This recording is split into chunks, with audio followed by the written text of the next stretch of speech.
হলদি নদীর তীরে আমি থাকি।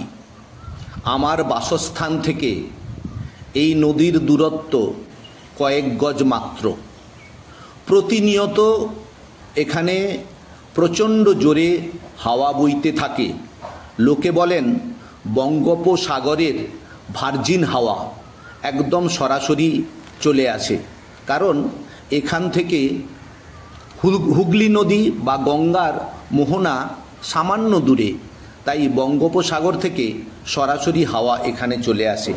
চারদিকে সবুজের সমারোহ, ফুটে আছে রাধাচূড়া আর একটা ঠান্ডা আবরণ।